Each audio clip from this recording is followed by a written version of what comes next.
We are live. Let's go. Sbtalksports Sean Webb, real takes over fake debates. It's Monday, NFL free agency Monday, Sean, bro. My phone been blowing up. Everybody been calling me. How you feeling? I'm 50-50. As a fan of football, I'm happy. As a fan of my team, I'm a little mad, but we go get into that later in the show. How about you, man? How you feeling, man? I see your Saints dripped out. Yeah, it's NFL free agency, so I figured I'd throw on some Saints gear tonight. But yeah, no, man, listen, it's always a fun time for fans. But just as a reminder, nobody hoists a Super Bowl trophy in March or April. So these are the Bulls help. The Bulls help that you do in March. We'll see. And it's always, you need a lot of things to go your way, but certainly it's good to see teams going out here and doing what they got to do to put themselves, in contention. But Sean, so today is a special episode. I've been holding this person back that's coming on the show because I was trying to wait until the Chicago Bears actually made a move, and also I want to give Bang, at the end of the show, I got something for you about that certain topic because Bang always being like the LeBron, Lakers stuff. I kind of wanted, because my boy like football too, and he's very knowledgeable about football too. I would try to get my boy out that circle, so this is going to be the first time he probably get a breather, don't have to hit nothing too crazy. But we got my boy, Aweezybang, in the building. Appreciate you, brother, taking your time out and joining the show. What's going on, brother? What's going on with it, y'all? What's up, man? Bro? Appreciate you for having me, young brother. What's going on with it, man?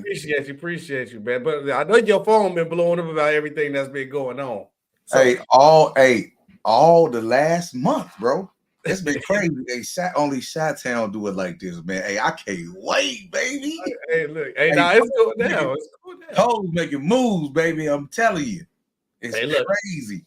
No, he has to, bro, because at the end of the day, what I was telling people that when you got that much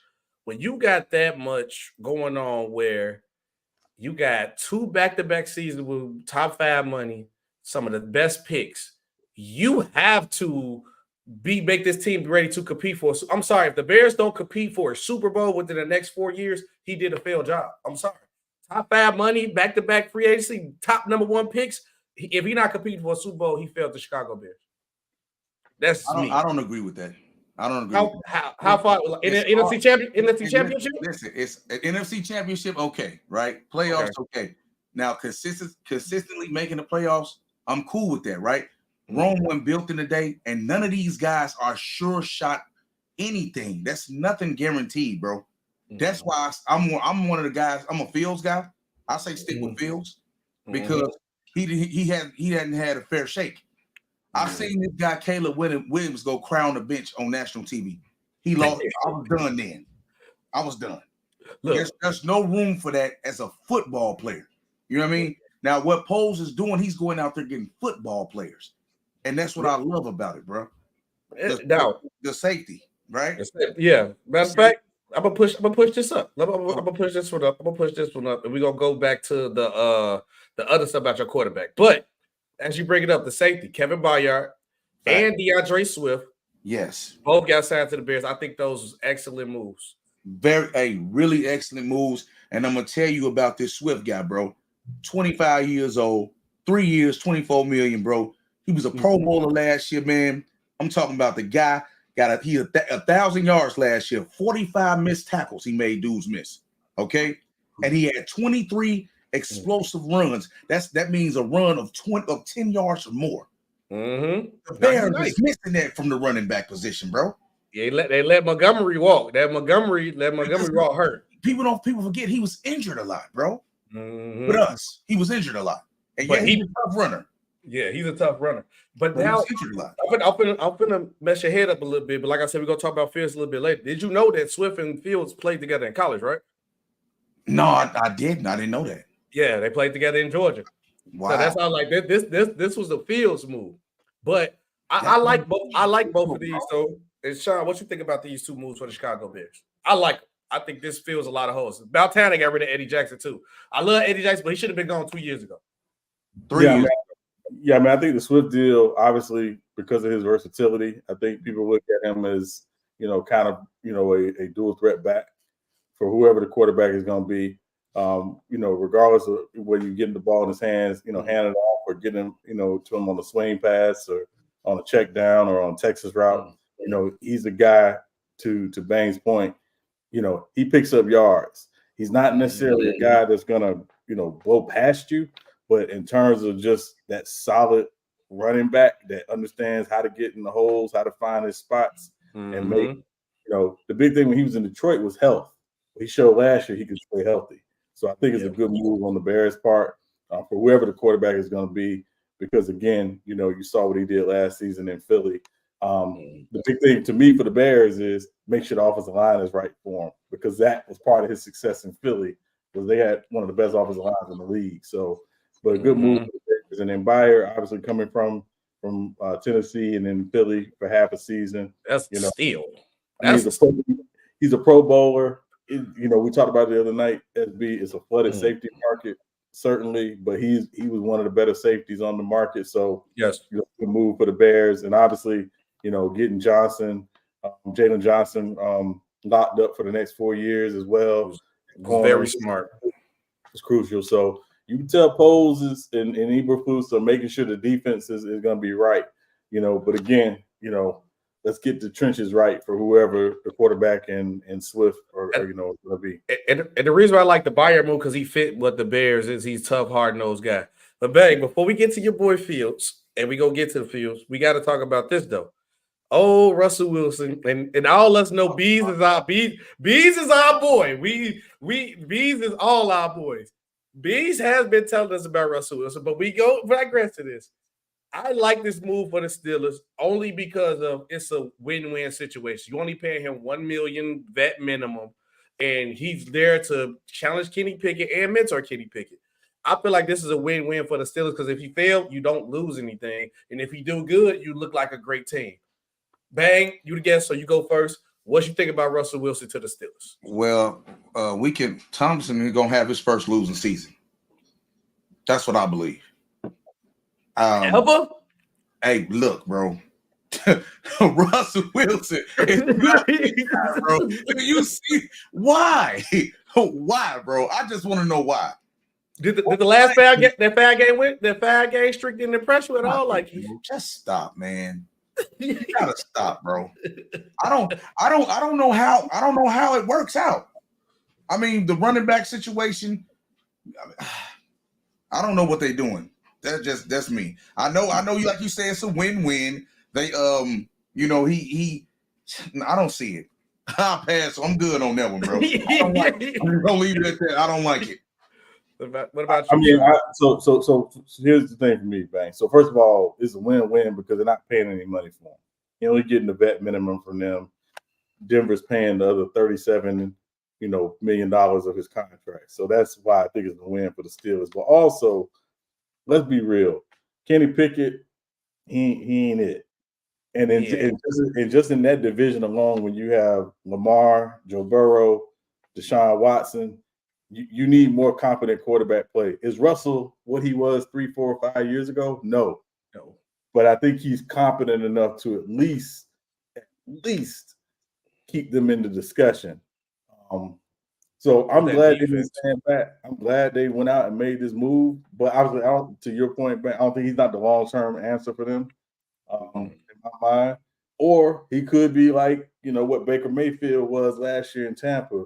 Got to a decent situation, played good football, and could play himself into another contract. But I just think I think that division is just way too tough. I don't think it mattered who they brought in at quarterback unless it was Pat Mahomes. That's what I was speaking to. That division is crazy, bro. He ain't Russell Wilson of old, bro. And it might be the best division in football. No lie, it might be the best division in football. Yeah, it's up there. Yeah, it's up there. Oh, yeah, and I forgot I did a bad job. I supposed to ask y'all grades on each one, but when we done the conversation. But back to this one first. Give me y'all grade for this one. The Bears getting Swift and Bayer. Bang, what's your grade you giving it? I give him a B. B. I give him a B. Sean, what you give him?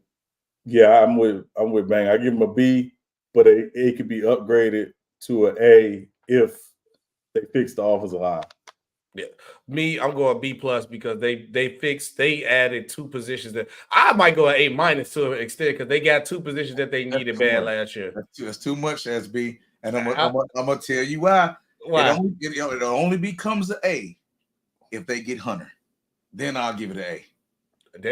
Daniel Hunter, that'll be nice, and they get a center too. But also Russell Wilson to the Steelers, I give it a C+ because it's just like win, lose. I mean, you don't lose. It don't lose. It's just whatever. Bang, what you give it, Russell Wilson? A C-, and I'm being nice. C-. Now you can be honest. You want to say F? You can say trash. I'm gonna go C-. I'm gonna be nice. C-, bro. Okay, Sean, what you give it this one? It's a C. I mean, does it overly move the needle for them? No, but I think it keeps them again just in the conversation in their division. I don't agree with Bang. No, I still think Mike Tomlin just find a way to win 8. But Kenny Pickett, he's just gonna find a way.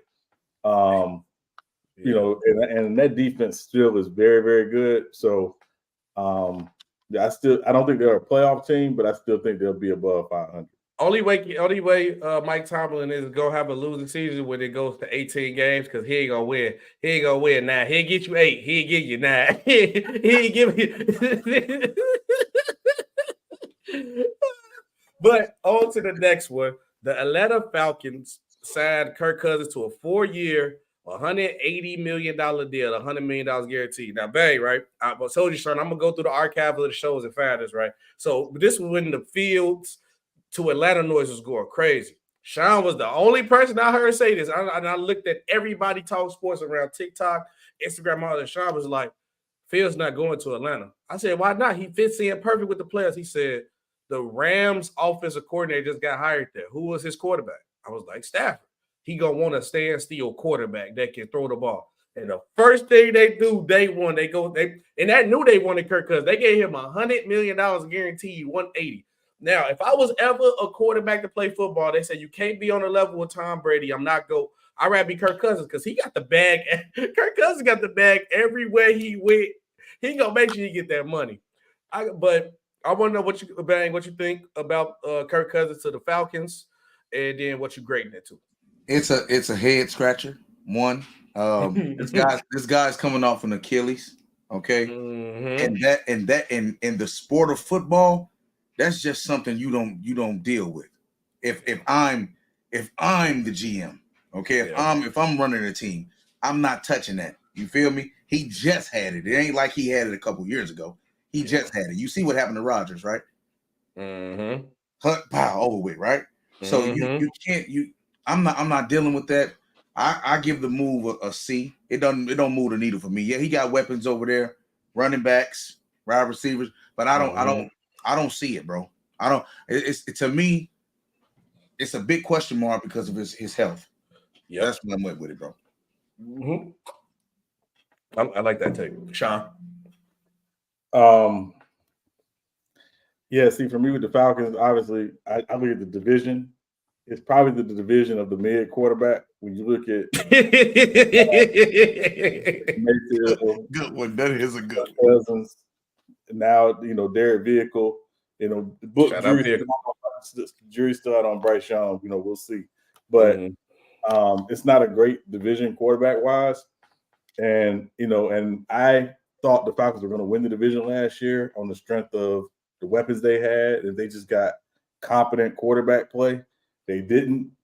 And I think that hurt them.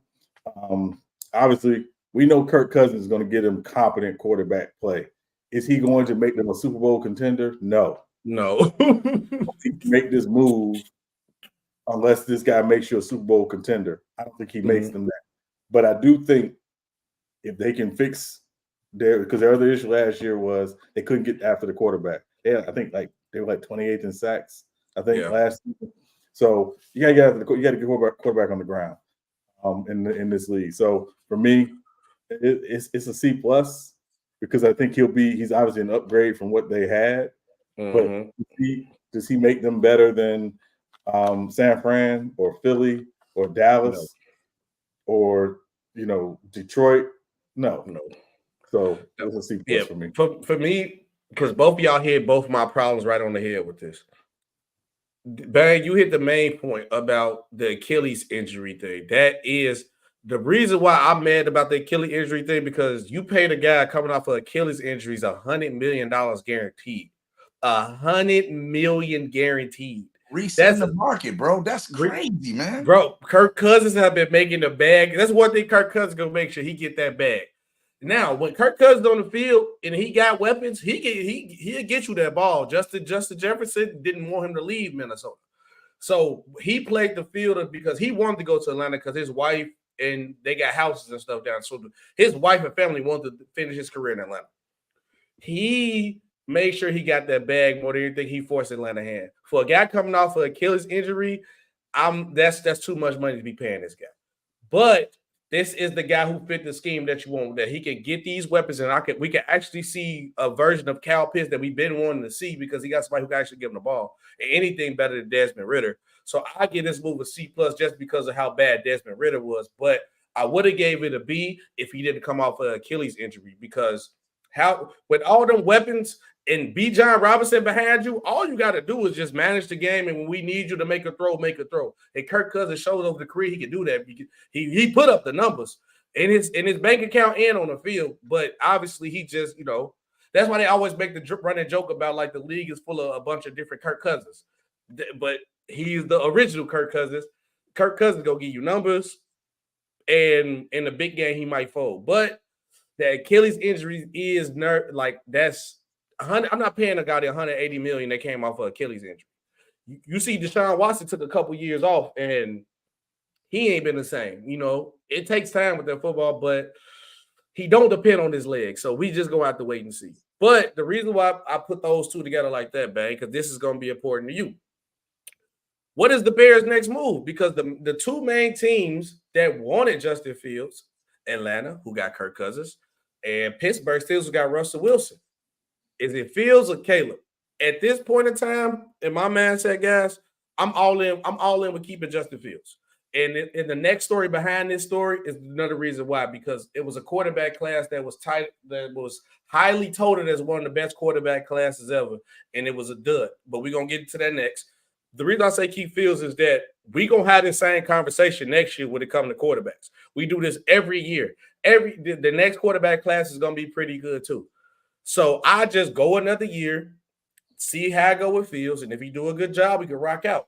If he don't work out, get a new quarterback and trade Justin Fields off or let him release. But, Bang, what is the Bears' next move? With Kirk's going to Atlanta and Russ going to Pittsburgh. I think their next move is they draft Caleb. I mean, the wind is too strong blowing that way. Mm-hmm. They don't want to miss out on a quote unquote generational talent. But I'm all in with Fields. You feel me? Because he didn't have a fair shake, in my opinion. You didn't give him a line. You just got him DJ Moore. The running backs were average, were average at best, right? Mm-hmm. And the play calling last year was just a big dud. I don't know how that guy had got another job. He shouldn't have another job. So agreed. For me, you put this boy behind the 8 ball. Mm-hmm. I don't believe in Caleb, bro. I believe in football players. Playing it myself, if a guy cries on my team, I don't want him on my team, bro. I don't want him on my team. You can't live in the locker room and cry like that and not be my leader. Do you want a guy who's crying to lead your team, bro? You just don't. I don't care how it reminds me of Kevin Durant. That's what I hearkened it to. You have all the talent in the world, but you won't be able to lead a team to a championship on your own. You won't be that guy. So the next move, I believe they draft the guy. You know what I mean? And man, hopefully he's just better than the game manager, man. For me, with the coordinator they got from the Seahawks, man, he does well with guys that run and innovate. So we'll see, bro. I mean, we'll see. I think they're getting Caleb though. That'll be tough. That'll be Sean. And I got something to say on this too, which is crazy too. But go ahead, Sean. No, so I think the Bears' next move is obviously to keep all doors open until you get to the NFL draft, right? So you evaluate all the players on your board, who you would take, picking at the top of the draft. But you keep all doors open. At a certain point, you have to make a decision. Again, let's say, and again, I'm just throw Washington out there. Let's say Washington calls and says, hey, we really want that one pick, right? Ryan Poles should be ready to fleece the Washington Commanders to drop from 1 to 2 if he has a similar grade or a comparable grade for whoever would be next on his board after Caleb Williams, i.e. Marvin Harrison Jr. So that's how I'm thinking. If I'm the Bears and the Bears front office, I'm keeping everything open.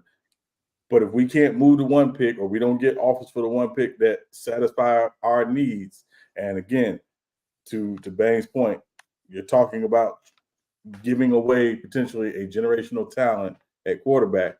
I'm getting everything possible for that one pick to drop not far, no lower than 2 or 3. That's what I'm doing. Like 4, man. I'm not dropping that far because again, I'm not missing out on Marvin Harrison Jr. That's why I said I'll probably go like 4 because I think we got the Patriots taking the quarterback, the Commanders taking the quarterback. The Cardinals is the pick you got to worry about. The Cardinals going to take a receiver. Well, here's the problem. The reason why you don't want to drop too far is because you don't want a team to jump up in front of you to take Marvin Harrison. So say there's a team, and I just throw out like the Giants, for example. Say the Giants love Marvin Harrison Jr. They're at 6. For them to jump from 6 to 3, you're talking that pick, and potentially there was a trade like a few years ago when the Jets traded with the Colts. The Jets traded up from 6 to 3 to get Sam Darnold. They got 3 second-round picks in addition to that first-round pick, that 6th pick, to move from 6 to 3. So there's precedent for how you make these deals. And also there's a chart they use to basically score each of these picks.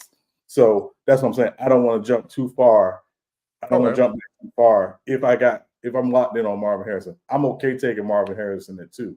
And again, if you are fully committed to Fields and you want to jump from 1 to 2 and you still get Marvin Harrison Jr. and pick up additional assets, why not? I'm good with that. I'm doing that. Why not? And look, Go ahead, man. I agree. Marvin Harrison Jr. is the real generational talent. Yes. I want people to understand that. Him and that boy from Washington and Bowers. I think those 3 guys right there are going to really, really be mainstays in the NFL, barring injury. That's my opinion, though. Yeah. I think if the Cardinals get it, they're going to Larry Fitzgerald, my boy. I think because that's when he's going to go to Cardinals and dominate and don't never win nothing. They're going to Larry Fitzgerald, which ain't nothing the wrong thing because Larry Fitzgerald is what, borderline 5, guaranteed a top 10 wide receiver all time. But definitely up there. He up there, though. They're going to Larry Fitzgerald, my boy. For me, I think all the signs of the Bears, the moves they've been making, is that they keeping Justin Fields. Obviously, like Sean, you said, you want to keep the door open for anything to happen because if you pay the right price for Fields, you could get him. But Ryan Poles want to finesse everybody, y'all. And I don't blame him. I'd have had the number 1 pick back to back. But think about this: the Bears thinking like, I don't want to miss out on a generational quarterback again. Could we miss out on Mahomes, C.J. Stroud? The C.J. Stroud is understandable because he was Justin Fields' backup. So you're gonna draft his backup of him. That'll be crazy. But also teams looking at how they finesse the Panthers. I don't want to be the Panthers in this situation either, where we got fleeced like the Bears did, and now the Bears got our pick, but this should have been the Panthers' pick right here. So that's where it's like a catch-22. But every move signs that you keep in Justin Fields. You keep Eberflus. You add a coordinator from the Seahawks who like running quarterbacks. You go get DeAndre Swift, who played with him in college. It just seemed like the Bears just holding out because they're not getting what they want for that number 1 pick. But also, this is why I said they couldn't play the part where all signs point to Justin Fields. Because everybody's saying you don't want to miss out on a generational quarterback. But we just seen a quarterback who was in a generational draft just get traded to the Jaguars in Mac Jones. Because this draft manager, Sean, I fell for the trap too. Bang, I'm going to tell you. So, look, I was very high. Sean, do not laugh because Sean finna go laugh because he told me no. Zach Wilson. I was high on Zach Wilson when he first came out the draft. I was like, Zach Wilson finna be the next. He gonna be the next Josh Allen. He gonna be cold. Sean laughed me out the room like, no, bro, he is not that deal. But if you go back and look at that draft, besides Trevor Lawrence, because people trying to exile Trevor Lawrence, and that's not the case because Trevor Lawrence is the guy.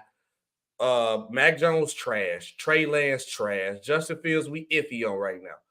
And those guys we were talking about, they were supposed to take over the league. So now the Bears are probably thinking like, why would we take the chance on a guy that we really don't know nothing about, who's 6'1", I feel is undersized at quarterback. He don't really play structured football. He played backyard football.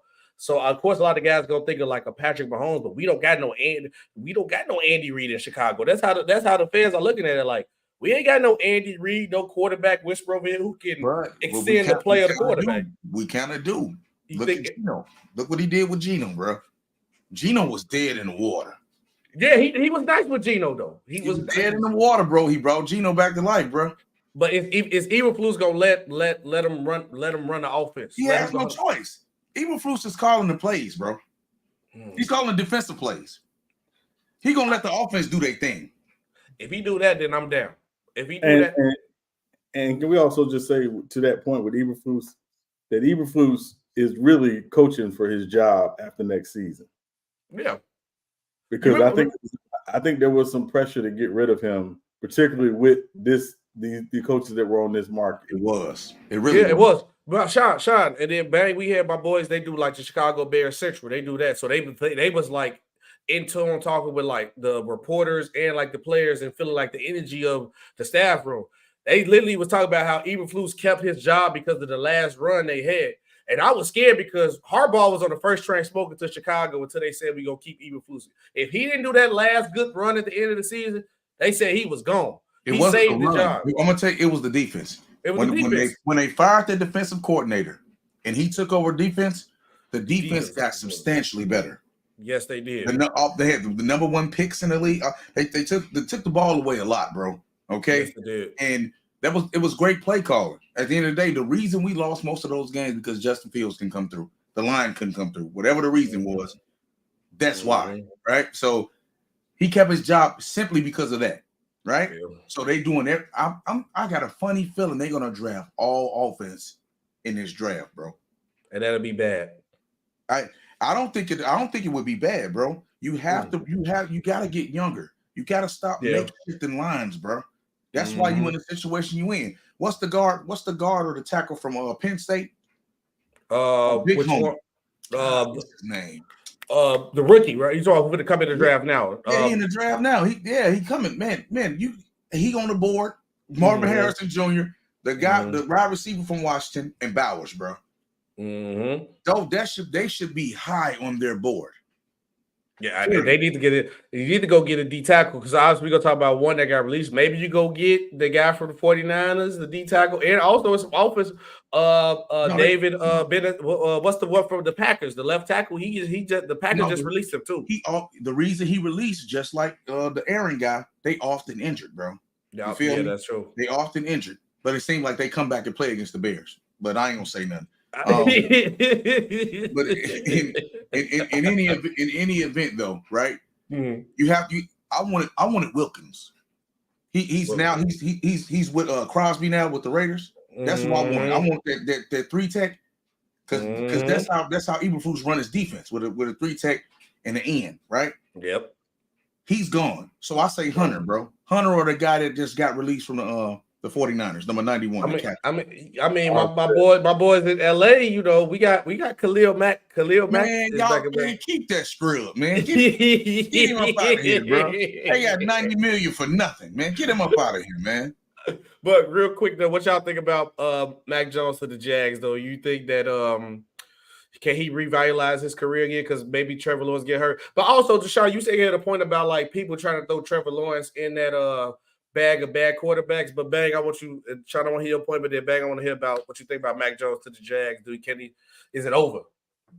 It's over for Mac Jones. and that's just what it is. He's not taking Trevor's spot. That's where I'm at with it, bro. Yeah. And what you think about they try to put Trevor Lawrence and that whole quarterback class was trash that year. Sure. No, I don't agree because Trevor was winning some games, bro. You can't just say he trash. I'm sorry.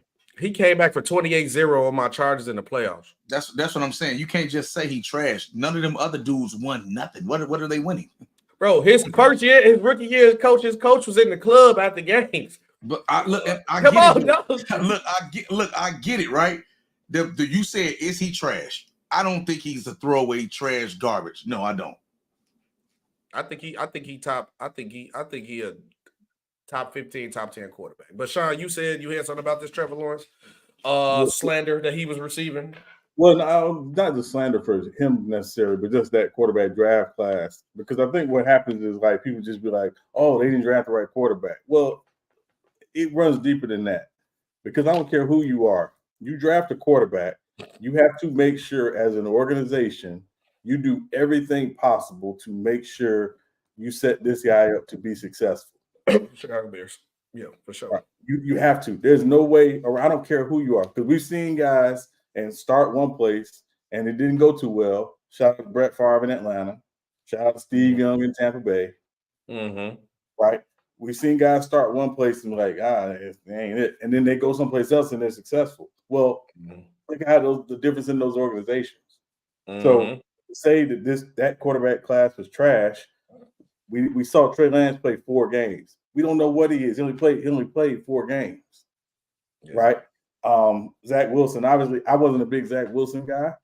But again, I know you were, but I was also like, but they've never developed a franchise quarterback. The Jets never have, not since Joe Namath, and he's the most overrated quarterback in NFL history, if we're being honest. So, that's true. You know, and then obviously Justin Fields, the book's still out on Justin Fields. I still think Justin Fields has a lot of untapped potential. So, and obviously Mac Jones, you know, they made the playoffs his rookie year, but what do they do in the second year? They go get a defensive guy to be their offensive coordinator who had never called offensive plays in his life. Well, you're not helping Mac Jones with that. And last year was an absolute disaster. The Patriots just weren't good. So I'm not saying these guys are trash. I'm saying let's look at the situation before we throw them out. Right. In the water. Okay. But Shane, listen to this. He's going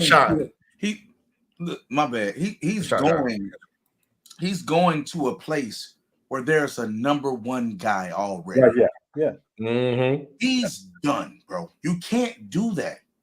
If you want to keep your market, if they got love for Justin Fields, they would just release him. They wouldn't trade him nowhere where he wouldn't be the starter. Look what happened to Cam. You cannot, once you are a second quarterback, it's over. Once you're a backup, it's over. Yeah. And I'm gonna push back against that, Bang, because we've seen guys go somewhere, be a backup, and because of injury, because of other factors, become the starter again and had success. Look at Michael Vick in Philly. He went there as the 3rd stringer, and then the next year he's second in MVP voting behind Aaron Rodgers for the season. But it's a lot of luck that come into that, though. You got to hope. Yeah, and again, you brought up Geno earlier. Geno did not do well with the Jets, and again, we just talked about the Jets as an organization. He bounced around. He found a home in Seattle. Russell got hurt. He played well, so they were okay moving on from Russell Wilson because they said, "Well, we got this guy who played well, who's been a starter before." And then we saw what he did his first full year as a starter. He's comeback player of the year and a Pro Bowler, and leads them to the playoffs. So I'm just saying, I think it's there are a lot of things that have to go your way, but I don't think a guy is necessarily, if he's been a starter and has shown he's capable of being a starter, that he's completely done being a starter. I think it's all about where's the opportunity, and is he ready to take advantage of that second chance? Yeah, I don't think. That's what I'm saying. My bad, SB. But you go. I don't. Those second chances are rare. Okay, like you said, you're dependent on injury, and you're dependent on certain things. What I'm saying for him, his market as a starter, once you become a backup, bro, it's majority of the time it's over, right? And I get what you're saying, because that's true. I mean, it's like you said, you gave the examples of what happened, but those were really weird circumstances to come back from, especially with Vic. Vic was a special guy. A lot of people think he was this great thrower. He didn't do that until the end of his career. You know what I mean? The quarterback whisperers with Andy Reid. Exactly, right? So my thing is, I agree with you, and I understand where you're coming from, but your money market and everything that you have as a starter goes away. It's going to take a lot to come back from that. You don't go somewhere where it's a number one guy, bro. You got to go to a team where go to the Steelers, right? Go to the Steelers. You got a better chance with the Steelers. But Trevor is there, bro.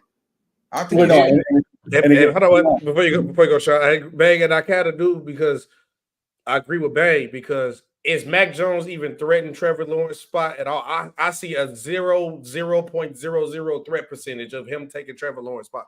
He's not a threat at all. Remember, he was traded there, right? He didn't have a choice in where he was going to go. He wasn't a free agent. If he's a free agent and he decides to go to Jacksonville, I think that's a different conversation. He got traded there because he still got 2 year or a year plus potentially his 5th-year option left on his deal. Same with Trey Lance from San Francisco, going from San Fran to Dallas. He didn't have a choice in that. They sent him where, a team said, hey, we'll give you something for this guy. Again, I think with Mac Jones, it's just like Mac and just like Trey Lance and some of these other guys, it's the market's flooded right now. Will there be a market created for these guys in a year? Or we'll see. But it does take, I think, a lot of things to happen and a lot of dominoes to fall, for it to happen. Again, we still got some teams that don't know who their quarterbacks are. Does Denver know who their quarterback is? Does Minnesota know? Do the Giants know? So I think Bang, I got a question for Bang, right? Because me and Sean was talking pre-show, right? Because you do like the rundown through the pre-show. He had a theory. I just want to tell me, how would you feel as a Bears fan if the Chicago Bears traded Justin Fields to the Minnesota Vikings? I wouldn't feel nothing about it. I'm shocked about that. Look, once it's done, you can't cry over spilled milk. I would rather them gave him a better situation, but the Bears are choosing to move on, right? Now, I'm starting to see a turn. Normally the Bears just do something real stupid. Poles is really putting real football players on his team, bro. Okay, he's really trying to make it happen. And you have to look at these organizations, they mess up careers. Just what Shane was just saying, right? They mess up careers. Look what they're doing to Mac Jones. He's getting traded there. He ain't going there as a free agent. You ruining people's careers, bro, doing this. And it's not the player. You put him in a bad situation and you're forced to move on from them. So that's what would happen with Justin. And I would root for him. I would root for him. You want to see Justin twice a year? That's what you get. Sometimes you gotta eat that cake, bro. You cut it, you cooked it, you cut it, you gotta eat it. Now, it's a reason why I asked that question. So, because Sean hit me with the same thing you said, like, yeah, that'd be good. I was like, I don't know, bro. I think Chicago Bear fans would be uproar. But when Sean brought that point, that made me think about this situation because it has been an uproar about a player going to a rival team, and that's Saquon Barkley, who decided to go to the Philadelphia Eagles for 3 years, $37 million a year. And some Giants fans are upset, and some former Giants players are upset, like Tiki Barber, who said, Saquon, you are dead to us. Your Giant legacy is over. He said, I wish you good luck, which is a backhand compliment. Talking about how could he go to the ops. And I'm thinking like to myself, like, y'all didn't do right by Saquon Barkley when he was here. And y'all could have just paid him the money he just asked for, which was 3 years, $37 million. He probably asked for like 40 because he was already there with the Giants. Y'all could have paid him, but don't get mad because he went to the Eagles now. Y'all didn't take care of him. Y'all let him walk. So obviously, like how you said, you didn't really feel a way. You said you had your cake and eat it, but Giants fans are not happy with having their cake and eat it. They upset that Saquon Barkley went to the Eagles, and they got to see him twice a year, and I guarantee it's not going to be nothing nice on the Eagles. But how you feel about this move? I'm gonna say this. I understand where the fans coming from, right? Because he was almost everything, and the fact that they would pay that quarterback before they paid him, bro, that was the nail in the coffin. Say that again. Say that one more time. For me, say that one more time. Pay this flimsy dude over me, okay? Over me, man. And see, being a former running back, bro, if I'm better than the quarterback, bro, you gotta pay me, man. At least pay me top dollar.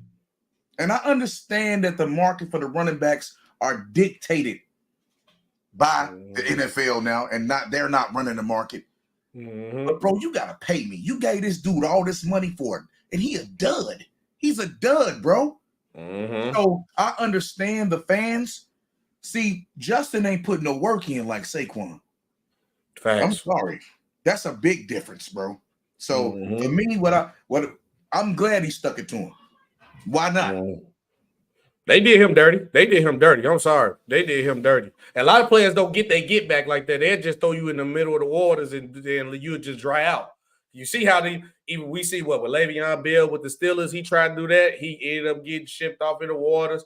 Antonio Brown, a different case, but same thing. They'll ship the NFL, bro. They'll do you dirty and ship you off in the waters. And they tried to do that with Saquon Barkley. But what the Giants messed up at is you overpaid Daniel Jones, and we all know the reason why Daniel Jones looked half as decent as he did is because he had Saquon Barkley.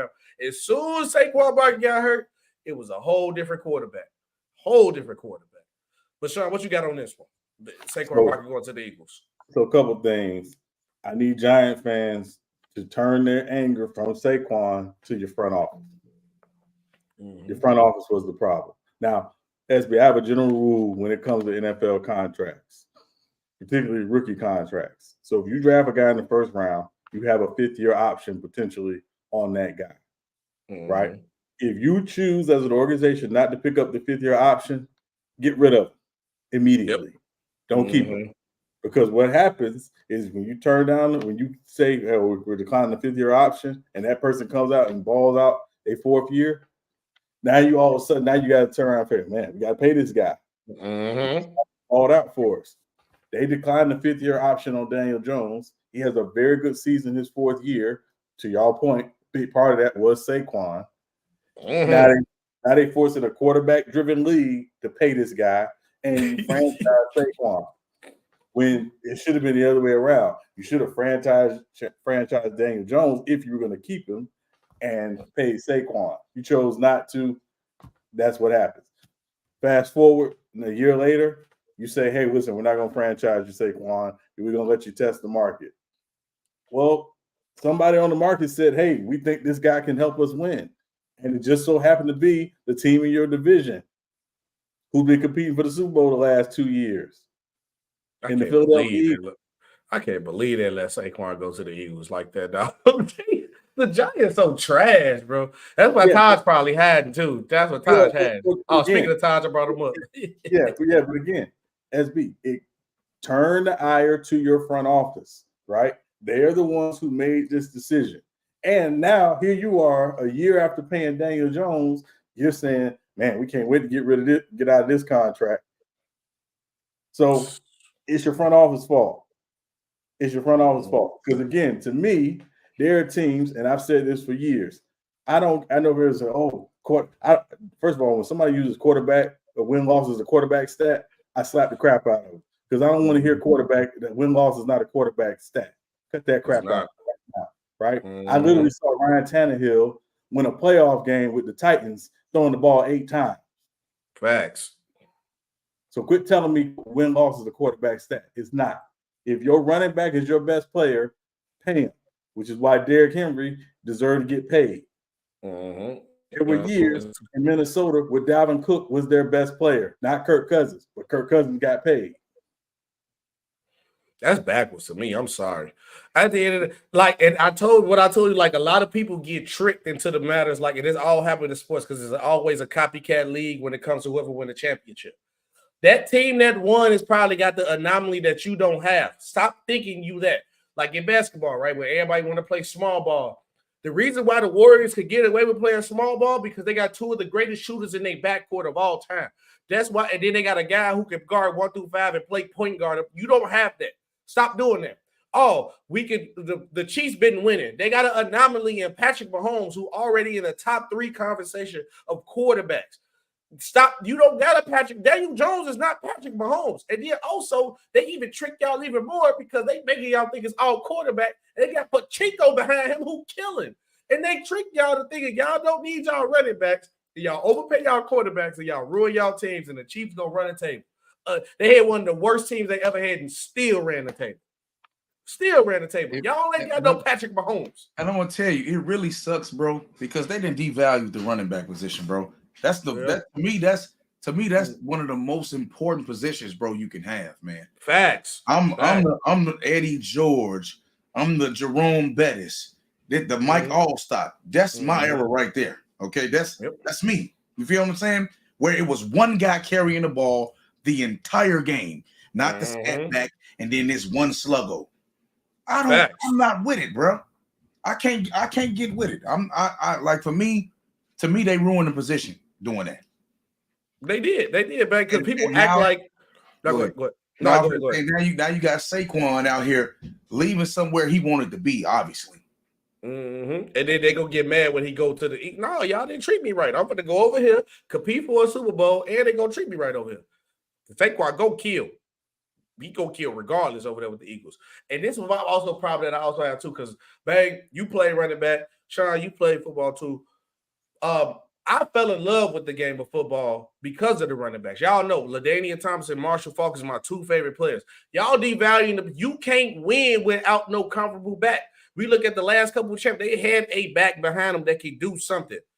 Why you think the Bills can't never win? They don't run the ball. They don't run the ball at all. They're like, man, I don't understand why Josh Allen can't get the job done. They don't run the football. And they can. That is James Cook the dog. They can. They have it. Cook, bro. They have it. I don't understand. You know, and I don't whatever, man. They lose your money and everything, bro. That's just crazy. Hey, it ain't no way a rookie come in the league and be the highest paid player position. That should never happen. Bijan Robinson is the highest paid running back. Probably not no more now because of the new contracts. But when he got drafted, he was the highest paid player at that position. That should never happen. That should never happen. It ain't like the position is trash. You got Derrick Henry, Saquon Barkley, Alvin Kamara, Austin Eckler. You got players galore at that position. There's no way a rookie should come and be the highest paid player in this position. But Taj asked the question because Taj was a Giants fan. He said, what do y'all think about the Brian Burns thing? And this was the point where I'm mad at the Giants, right? Brian Burns, great trade, great pickup. But you just threw Brian Burns $150 million. You don't think you could have threw some money to Saquon Barkley that quick? That's what I'm thinking of overwise. Like, Brian Burns, I know why anything is better than Carolina. Second worst place to go was the New York Giants. They gave him $150 million. Shout out Brian Burns. He's a great player. But this is quick how bad the Giants is. You easily threw Brian Burns $150 million, but you couldn't throw your best player on your team and your best player offense $40 million, $37 million. Like, come on, dog. Like this way you look at it and see bad organization. But what y'all think about Brian Burns getting traded to the Giants and getting $150 million? Bang, you first. I'm happy. I'm happy the man winning. I mean, he got money. You know, you wasn't winning with the Panthers. You damn sure ain't gonna win with the Giants. So you're paid, brother, and congratulations to you. That's my thoughts on it, bro. You're not in a winning situation at all. It's tough. Go ahead, Sean. What you got? I mean, you know, I think if we just, and again, I would say just looking at today's NFL, if I rank positions, I think pass rush is the second most important position in today's NFL. Agreed. You get after the quarterback, you ain't winning nothing, right? We just saw what Chris Jones got paid by the Chiefs, and he earned every penny of it. Yes, he did. So it's a good move, obviously, for Brian Burns. But again, you know, just to be 6-11, okay, because the Giants ain't winning nothing. You know, but in that division, you got to get after Jalen Hurts, you got to get after Dak, and presumably you're going to get after whoever Washington drafts it too. So, you know, Brian Burns is gonna be good. But yeah, but he gonna put up numbers. So I got to ask a comment from Sturdy real quick. He said, y'all got to chill on Mahomes being top 5. Let that man play a decade. That man is top 5 already. It is not no disrespect to nobody, bro. He had one of the best. See, all he got to do, you saw let him play a decade. Pat Mahomes can play a decade now and don't win another championship, just put the numbers he putting up. He's already top 5, Sturdy. There's nothing you can argue. It's nothing you can argue and put over for anybody. Only person you could legitimately say is better than him. It's better than him accomplishment-wise is Montana and Brady. Everybody else is arguing. What you going to argue? Aaron Rodgers? All Aaron Rodgers got is just stats. He got 1 Super Bowl appearance and a couple MVPs and hit a lot of games that he choked. Who you going to say? Dan Marino? I'm cool with the Dan Marino, but it's going to be the same thing again. And you go, what you gonna say? You gotta chill, bro. Come on, No. don't do that to Marino, dog. Marino is the only one I'm cool with because I understand Marino's situation. Marino was highly talented and won and did his thing with the Dolphins. But let's not call. We got to call a spade, bro. This man finna possibly, if this man he on his way to 3-peat. And imagine they try to expose that he only good because he had Tyreek Hill. They get rid of his best receiver option. He had a receiver who had the most drops in a season and still took his team to the Super Bowl. He dismantled the best defense in football easily in the Baltimore Ravens. So Snead didn't have nothing to do with that? No. The defense solid. The defense Jones solid. Didn't have nothing to do with that? No, the defense solid. The defense did their thing. The defense. I'm talking about the offensive side. Football and team sport. Football and team sport for sure. The defense did. It's the reason why I don't know why Steve ain't get his money, but it's the reason why Chris Jones got signed. I think they cutting him low key. I think they might get rid of him. They might. I think that'd be a bad decision. I know you figured that you could replace him, but that'd be bad. I mean, when they hit him with the non-exclusive franchise tag. So I mean, I think ultimately they understand his value. They just wait for another team out there to say, yeah, we see his value where you see it, and we're going to give you these 2 first-round picks for him, and we'll give him 2 first-round picks. We talking 2 first-round picks. We talking there, yeah. Hey, and that's tough. And I want y'all to remember, okay, he was responsible for 2 of those wins. Yes, those fumbles. Mm-hmm. Yeah. He turned games, bro. I would never give that dude up. I can't. Here's the thing, though, Bang, and this is where I think why they're so comfortable with it, because Trent McDuffie played like a dog last season, and he kind of went unnoticed because of what everybody else was doing. And I think they think he is ready to become that next really good young corner in the NFL. Can't do it, Sean. I can't do it. They might be right. They might be right. Yeah, but watch him. I'm just telling you, just keep an eye out for him. So speaking of another guy who's possibly get traded, but have T. Higgins of the Cincinnati Bengals, after being franchise tag, requested a trade. What is the best place for T. Higgins, and what would you want to see him go? Bang, you first. Chicago. I knew you was gonna say that. I mean, how can you go wrong with Chicago? I know Chicago ain't even got their quarterback situated. Mm-hmm. But I mean, man, I want them in Chicago, bro. I didn't think they was gonna franchise tag him. I think what happened, the same thing that happened with Jalen Johnson happened with him, but they didn't meet in the middle. Mm-hmm. Whatever happened, it turned Higgins off, and now he want to be gone, bro. I think 2 things with that situation. One, they paid Joe Burrow, right? You gotta pay Joe Shiesty. You gotta pay Joe Burrow, and also they got to get ready to pay Jamar. It's hard to have 2 guys on your team, 2 receivers on your team, making $20 to $25+ million a year in today's NFL. It's just hard. So they probably said, hey, listen, we can probably do 18, we can probably do 19. We can't get to 24, 25, which seems to be the market for a lot of these guys. Michael Pittman, Jr., for example, just got 3 years, $70 million. So we talk about him almost 24 a year. I think we would all say T. Higgins is right in that same neighborhood in terms of money. So I just don't think. I think it's a financial thing, not a football thing, but a financial thing, where they just say we can't, pay him that money and still have money left for Jamal. If I was them, this is the year where if you was to lose a receiver, I try my best to get a nice first-round pick, because I'm looking at the table. You got 5 receivers, maybe 6 receivers on bat. But I ain't saying they could be T. Higgins, but they could come in and make impact with Joe Burrow. Obviously, you got Marvin Harrison Jr., but they're not going to trade that to get Marvin Harrison Jr. You got Malik Neighbors, Rome. You got Brian Thomas Jr. and Xavier Worthy, who just broke the 40 record, and Keon Coleman from Florida State. So you could possibly get his replacement back for a cheaper option. So if any time was to give up T. Higgins, I feel like the Bengals need to take advantage of it now. If I had to pick a team we go for, I would say the Chargers. We need a receiver. Look, man, go ahead. Shout out to send Khalil Mack, send Mike Williams in a package. We save some money. Sign T. Higgins. get Justin Herbert another option because they just stole Saquon Barkley from us. So go ahead, watch how T Higgins work with Justin Herbert. Watch how T Higgins work with Justin Herbert. You know what I'm saying? But I ain't gonna lie, this wide receiver class is nice though, for sure. Yeah, and if I would throw out a team, I would say the Panthers. They have to surround Bryce Young with talent. Because they didn't have any. Would you want to go there if you would see Higgins though? I would want to go. It ain't about where it's where I want to go. It's about who's gonna pay me. That's true. So if the Carolina Panthers say, hey, listen, here's 4 years, $100 million, and we're gonna guarantee $75 million of it. Who the Charlotte? Give me Cam House. You know, so that's what I'm saying. So at the end of the day, it's about who's gonna pay him. Yeah, he want that bread. Also, though, a guy we talked about earlier who does get hurt a lot, Armstead of the 49ers, who was a solid D tackle, but he does get hurt.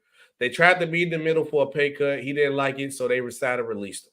Where do you see Armstead going? Who need a vet D tackle? For me, I said first trade spoken, go to the Chicago Bears for me. Even though he does get hurt a lot, but you need some guy that can push the muscle in between. And then on the Chicago Bears, he might not have to do as much, or at least, like you said, man, he always seemed to be healthy when he played Chicago Bears. So maybe he'd be healthy the whole year playing for the Bears. I think the Bears should go get Armstead to buff up that middle. Agreed. I tried at look. I wanted Wilkins, the Miami DT. I wanted him, but he getting $100 million now over there with Crosby. So yeah, it's over with. It was him or Hunter, right? I just don't know if like he said, it's gonna be hard. They're gonna be hard pressed for two defensive linemen to be getting $20+ million, bro, a year on the NFL team. But the Bears can do it. That's the difference. They can actually pull it off. So will they? I don't know, man. But like I agree with what you said. Everything you said with the Bears. You know what I mean? Maybe the Bears. I don't see why not the Bears, man. Why not? They got something, bro. What about you, Sean? Where you think Armstead should go if he was to go somewhere else? So if I were to pick a team for him, I think it would be Jacksonville. Obviously they got to get Josh Allen, the other Josh Allen, taken care of, but you know they've never really replaced Calais Campbell since they let him go. I think Armstead would fit nicely in Jacksonville as that veteran guy on the defensive line inside with Josh Allen on the outside, and obviously Trayvon Walker on the other side. Yeah. Now, guys, can I rant for a second? And Bang, I'll put one segment in here for you too. I need you to stay. I know we almost get to the end of the show. So the Commanders signed Austin Eckler for $11 million, and then my Chargers decided to go get Gus Edwards from the Baltimore Ravens. I'm pissed because I'm seeing everybody getting all these names. Chicago get this person, the Eagles get. Can we get somebody? I would say Saquon Barkley get swept with us like, the Sean Tate's like, yeah, Gus Edwards would be good. He a hardball guy. I don't want to hear that, man. I want a start name. I want a splash in the roster. Why my team can't get no splash? It peed me off, but as an overall, my main point, as an overall free agency so far, day one. Obviously, Sean, you a Saints fan. Bang, you a Bears fan. I'm a Chargers fan. I'm gonna give my Chargers a C- to a D+ right now. What do you grade the moves that your team did, and what do you see them doing, or what do you want to see them do next? Bang, you first. Well, I give them a B, right? Because the position, right? You need quality at those skill positions, and they definitely upgraded. And what I want to see them do, we was just talking about it. I want to see a Hunter, Armstead, somebody on that line to help out Sweat, bro. Unless they went and got the coordinator from the Bills who was with the Bears before, and he's a good defensive lineman. He coordinates those lines pretty well, so and he teaches those guys. So we'll see. I just want to see beef up the defensive line, man, because we own something right there. Why not? Why stop? You know, you obviously. I really believe they're addressing the offense in the draft. That's just where I'm at with it. That's what I think. That's nice. Yeah, that's cool. All right, Sean, what about you and your Saints? I see your Saints drip down. How you feel about the Saints day one? I mean, the Saints weren't gonna do anything, no way. Yeah, I wasn't going in there like, oh, maybe we should get this dude. I knew what the plan was. Obviously, the Saints with the financial situation being what it is, they're going to be very limited. I think it's going to be the Saints' moves on free agency will be more day 4, day 5. Picking up some guys on 1-year deals. So yeah, it's an incomplete, but ultimately, I don't have high expectations for the Saints in free agency at all. So, hey, I want to ask him this question, SB. What are y'all gonna do about y'all salary cap, man? I mean, that's hell right there. I mean, watching it lose. You know what it is, Bang, and I tell you all the time. It's literally like it's just pushing interest charges forward, right? Eventually, you got to pay the piper, but as long as Gail Benson is willing to write those checks to restructure guys, you can live like this, but eventually it catches up. And eventually you got to say, you know what, we're just going to take this year and we're going to just eat this year where we're not going to be very good and not have a lot of flexibility financially to get the cap under control. This was the year to do it. Well, I mean, it was because the salary cap went up much higher than they were expecting, but also think they're going to wait, in my opinion, until the new media rights deal is done. And then you're going to see, yeah, okay, that this cap is going to go way out of control, and they may never have to do it. But, we'll see. But, yeah, I just think I've gotten so used to it that this is just kind of what it is. It's like, yeah, you're willing to write the check? Fine, we'll work it out. How many more years y'all got to pay Drew Brees? Are you done? Well, that's done. Yeah, that's done. No, about time, yeah. Now, Bang, look, I promised you, because I bring you on the show because I want to get the football here. I know you be tired of doing the LeBron debates and arc. But, I be on TikTok. I had to have one segment because it's going viral on TikTok. And I'm pissed because I feel that the Jordan and LeBron debate is ruining basketball. And you did comment on the one episode we talked about, like, yeah, of course the Jordan guy. You know I'm not a Jordan guy. You toxic for that. Man, you but I'm not, man. I can't wait till the next go come. I'm erasing Jordan and LeBron. But we done with the 90s has been trending on TikTok right now. I don't know if you've seen the video. I'm gonna play it for you. That we done with the 90s and Jordan don't have no left. And that then led to a whole downfall of now. It's we done with the 2010s. They got all the low lights for the 2010s. They got all low lights for the 2020s. Call it Bron trash now, KD trash. Because the video I'm going to play you for entertainment purposes, I rock with it. But people really getting serious about it is crazy. But I don't know if you tell me if you've seen this video. I want your reaction to it. Byron Scott, God, we done with the 90s. Can't even check Jordan. Ain't got no clue. He going right. Byron Scott, which way he going? Get up there. Take away his right. I would have beat him to the spot. I done went up and blocked that. That's garbage. Watch this same play. Okay, kids, which way is he going? Let's guess. You know where he going. He going right. And he blocked that, Byron Scott. The refs just calling anything. It's rigged. He gonna smack that out his hand, though. They call foul on that. I feel you, Byron Scott. It's rigged. We done with the 90s and Michael Jordan in his left hand. Now he gonna go left. Oh, look, I ain't got to go deep into it. There's another video I got where dude said Michael Jordan is Jaylen Brown. So my problem is this, right? First of all, a lot of real fans, because Bang, what I tip my head to with you always gonna stick with the facts, no feelings. But also, I done seen you on multiple occasions where people try to put you in the box of being a LeBron James channel or a LeBron James sexual channel. I'm saying because you rock with Bron, and that's not the case. I done watch you on multiple occasions try to show people love, and your people hated on you. Then when you go with the Bron, people hate on you, but it exposed the fact that nobody really do no research. Kids went back to watch one game and just called the league trash. And me and Sean was talking about this, that people don't understand the history of the game, that when stuff got like this, the carry and salsa, I said that came because and one got popular.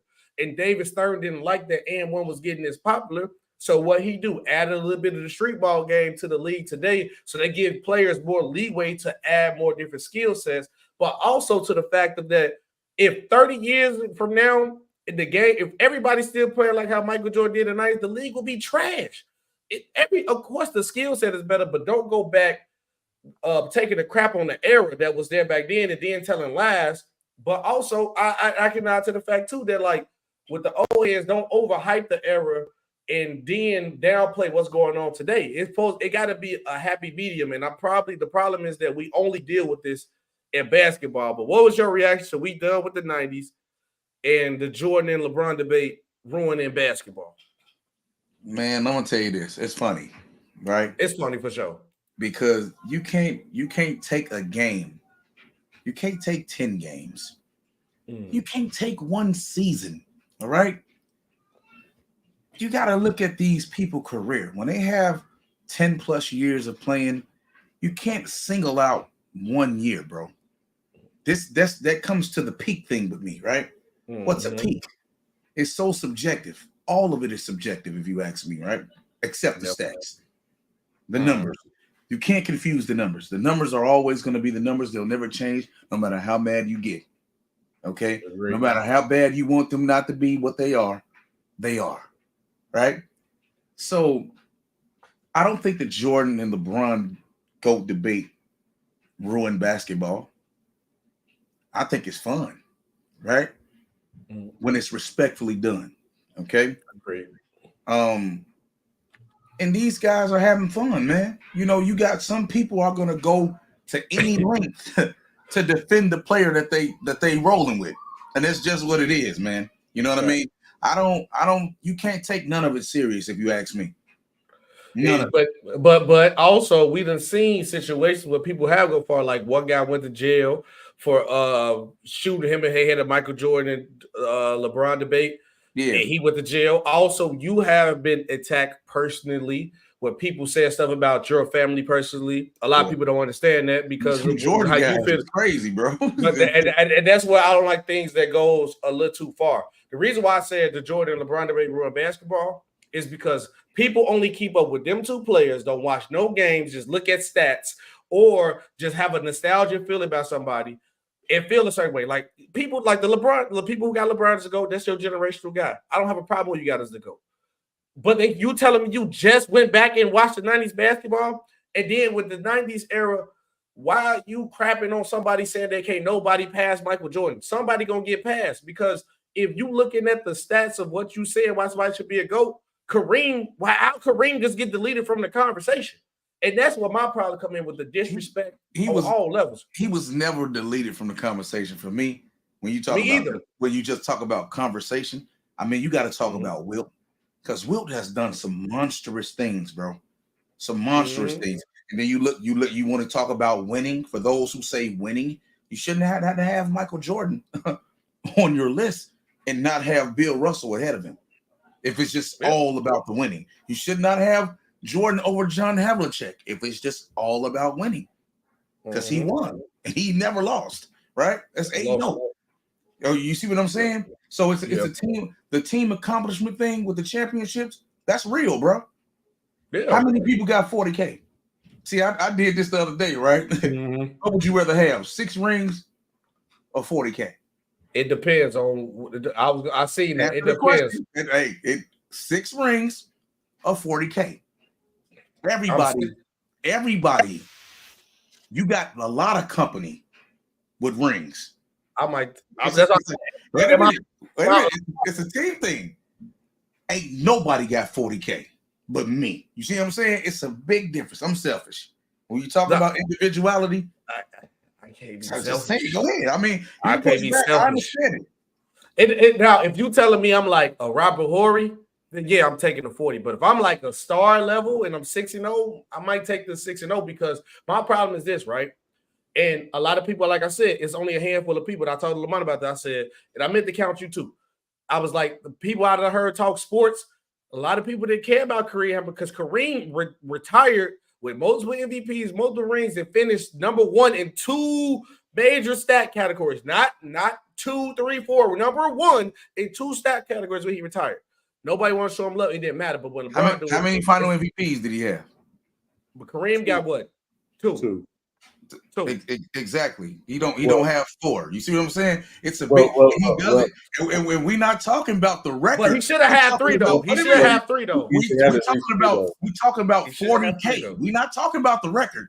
We talking about 40K. There's no one in history but one man that has 40K. Just saying, bro. No. So let me say this: 2 things about the video you just showed, SB, and this is the problem with a lot of people in the basketball community. I realize a lot of people in the basketball community don't know basketball. 100%. And I'm saying that not that they don't know the history of basketball or they don't know stats, they don't know the game. Because if you watch that video and you watch and he says, "Oh, Jordan got no left," well, there's one of those clips. Jordan goes right because James Worthy's coming down from his left side to double. So why would he go left if James Worthy's coming that way to double? That makes 0 sense, right? They don't watch basketball. Yeah, so you don't watch basketball, you don't know basketball, never played basketball, whatever. That's part of it. But I think what happens, right, and this is why I think we have to keep the stats in context. The stats in context are, yes, part of LeBron's ability to get to 40K is the longevity. Part of LeBron's ability to get to 40K is the consistency, not just in his play, but also in his health. But I think the other factor in the 40K that we probably haven't talked about enough is the rise in the three-point shot. The three-point shot came in the NBA in 1979. We've seen incrementally over the years more guys take threes. I saw a stat the other day. Duncan Robinson, 86% of his field goal attempts in his career are threes. For comparison, Reggie Miller, 1 in 3 of his shots in his career, 33% of his shots were threes. So we've seen literally an increase in the three-point shot. I'm not knocking LeBron getting to 40K. I think the context of the rise of the three-point shooting and guys taking more three-point shots because of what analytics and basically the style of play and how the game has evolved factors into why he's the only one with 40K. So, not knocking the 40K, but I think we have to give the context of that, the historical context of why the 40K matters and what he was able to do in his era and in his time to get to that achievement. But for one thing, I want to say, we got to shout out Khalil. Shout out Khalil and the Cash App supporting the channel. We appreciate you, brother. Go ahead, man. What you was going to say? But I was going to say, when you do that context, put that context for everyone. Right, and that's what we got. Agreed. We don't do that for everybody because of who he played. Michael Jordan got his 6 rings because of who he played. See what I'm saying? The level of competition matters. It's not it. LeBron didn't come in as a 3-point shooter. No, he did not. He became a 3-point shooter. Okay, right, yeah. Because longevity only became bad when he became LeBron James. Okay, Vince. If it was just longevity, Vince Carter would have it. If it was just longevity, KG would have it. If it was just longevity, Michael Jordan would have it. 15 years is a lot. And he didn't get 30,000 until he played with the Wizards. They gave that man a trophy for hitting 30,000. Yep. I'm glad you're here, man, because this was real, homie. Let's keep Agree. Keep it real on LeBron. Keep it real for everyone. No, and I'm glad you said what you said because right. And this is the problem that I have with the basketball community. And salute Jeff in the chat, right? I made the video. Obviously, we do the YouTube thing. So you got to make the title catchy for people. So I made the title of the video we talked about LeBron. I was like, LeBron James 40,000 is meaningless, right? I posted in the Go Chains, trying to share it out there. People going crazy on me in the comments, especially this one guy. I say, brother, this is the problem with the generation. Did you actually watch the video to see why I said that, or you just went in crazy? And that's the problem we always do. We don't put no context or keep the same energy with everything. Because if you actually watch the video, the reason why I said it's meaningless, it had multiple barriers. Well, first of all, 40,000 points is an excellent accomplishment. And a lot of people, again, don't do their research. I knew Michael Jordan got a trophy for 30,000 points. It's a milestone to hit the 0 to 40,000. That's a milestone. I said the 40,000 points was meaningless because everybody went to the first point and instead of just celebrating what it's never been done though, SB. No, let me finish. It's meaningless to JDRs. It's meaningless to Mama Nights, and it's meaningless to people who don't like LeBron James. I'm going to tell you why I said it was meaningless. Right, first thing first. I'm tired of watching LeBron James break records and the team don't pull the effort to win the game for him. What was that? You see, AD just had 25 and 25. What was that 25 and 25 the night LeBron broke a record? Because when I like watching old, I'm a historian. I love the game of basketball. I want to go back. I'm going to watch LeBron James 40,000 point game. I don't want to see no loss. What is the effort there for your teammate? Put the effort. LeBron broke multiple records, and these MFers, I'm trying not to curse, these MFers don't put no effort for. That's one. That's the first problem. Two, it's filled with narratives. The fellas celebrating like, bro, we never seen this in our lifetime. The first thing y'all doing is comparing this to Jordan. And your boy added the fuel to the fire saying, oh, man, everybody hating on me, want to see me. No, he said everybody hating on me. It's only one group of people who hate on me. I watched your show. He didn't lie. He didn't lie. Look, listen. And I remember what I did. And you watched the show. I went in the IG comments. You let one person and one group of people who push the narrative, the regular medium fans show love to LeBron. That's not true, bro. You can't say it just one person. When he came into the league, what Darius Miles say? What Drew Gooden say? What his teammates say, bro?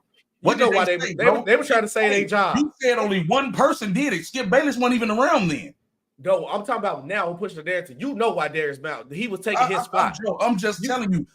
You don't know Darius Miles' spot was gone. Wait a minute. You don't know how that young man felt, bro. You don't know how he felt back then. Niggas was hating on him, bro. The pressure. Jordan gave him the name Chosen One.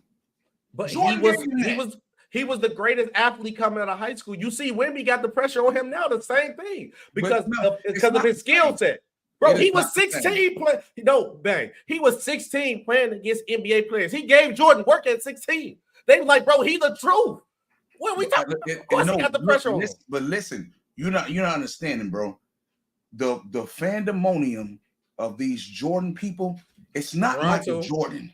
I don't have a problem with Michael Jordan. None of the NBA greats. My favorite player is Latrell Sprewell. You know this. Yeah, I know. But you don't hear me parading around talking about he a GOAT, bro.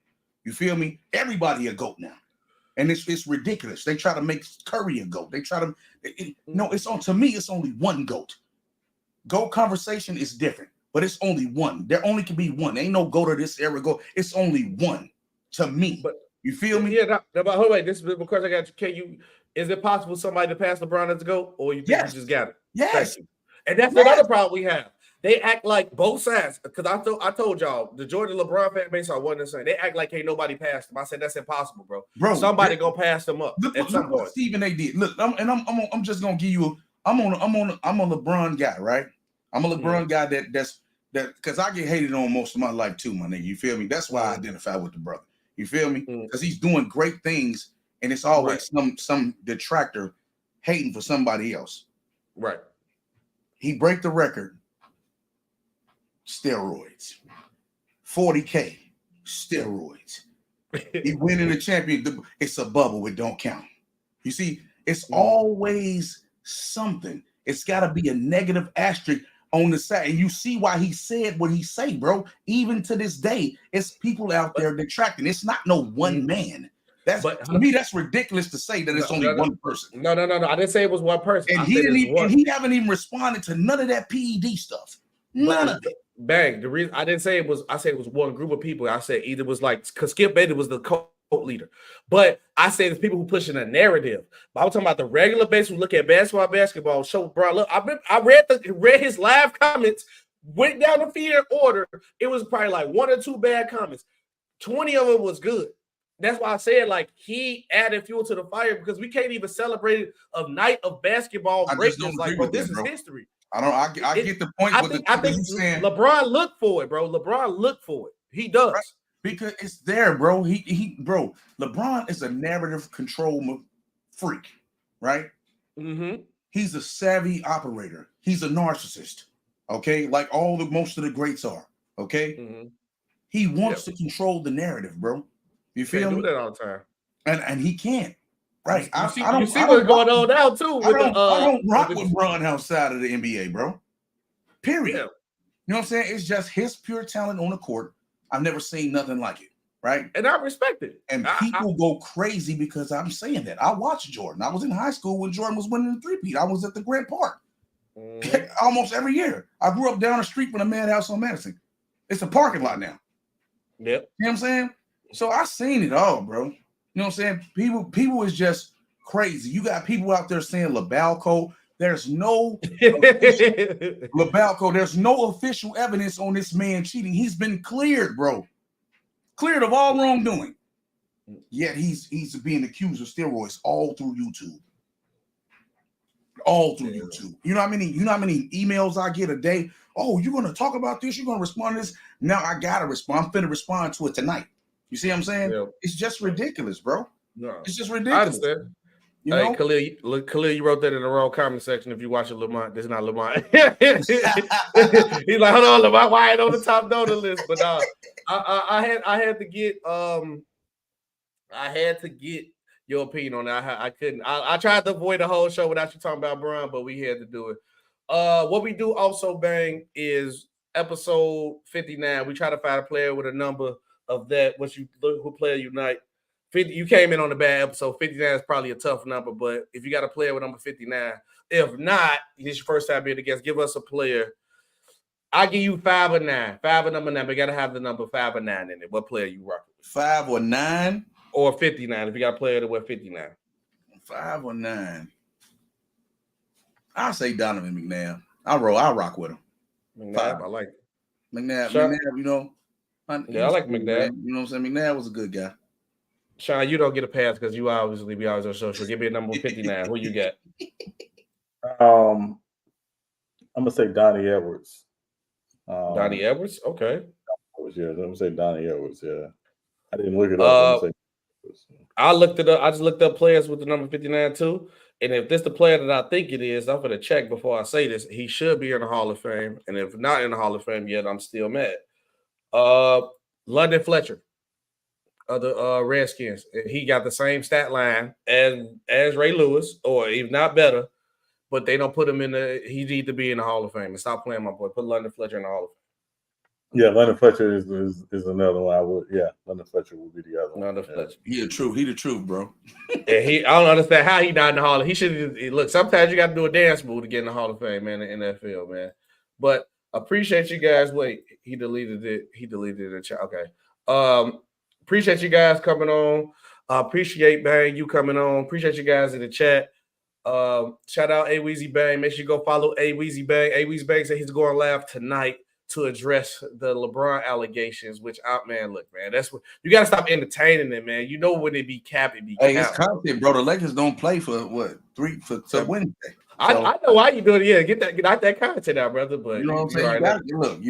You gotta pump the content, bro. But you see why I say, like, you heard my read, but I'm getting better at it. I try, I'm real take so fake the base. I ain't saying nothing, just say nothing. But I got to make the title look a little bit catchy. So add the little catchy title. People going crazy, then they hear the video. Oh no, bro! I see what you said. Now I understand. I didn't agree with none you said, bro. That's why I say you a Jordan guy. And I'm still see. Look, 4K. This 4K to LeBron. You put him in this 4K. These LeBron guys put in these. Hey, at least I don't have it. I don't deny it. You know what I'm saying? I'm not a LeBron. You're a Jordan guy. You trying to masquerade with this Rose front. You know what I mean? I know. You know I'm a D Rose guy. I know you. I know Jordan. I ain't seen no play. No. You good. I got a new rule now, bro. What's the rule? If you ain't 30, if you ain't over 35, bro, I ain't nothing you saying about no Jordan, bro. You can miss me with that, bro, because you didn't watch it. Yeah, but people don't understand. People get mad when I say this, though, right? I say Jordan had a better career, but Kobe is a more skilled version of Jordan. Kobe is by far way more skilled and a better basketball player. I gotta go. I appreciate you. That's the truth. That's the truth. It's evolution. It's not a bad thing. It's just hear what you just said, bro. It's evolution. It's evolution. How is he better than Michael Jordan, bro? He does everything. He learned everything Michael Jordan did and mastered it. I'm not saying he's a better all-time on the list than Michael, but no. Sean, you need to look. If I'm wrong, please tell me how I'm wrong. What Michael Jordan besides maybe defense, but skill wise, we're trying to wrap up, so we're not gonna go. All right. But I'm just gonna say this. God rest his soul.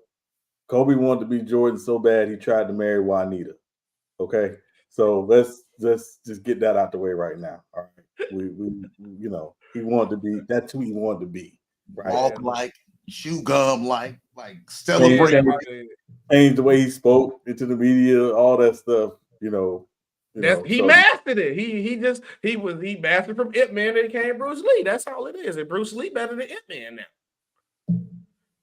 Look, see, all right, man. Appreciate you, man, coming on, man. We out of here, man. Appreciate See y'all on y'all, Friday. Man. No, appreciate you coming on, man.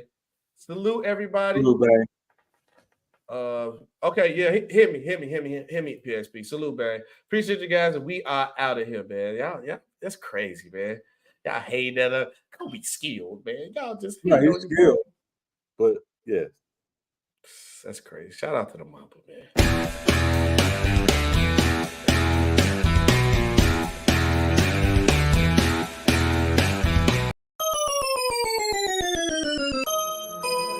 Rucker Man.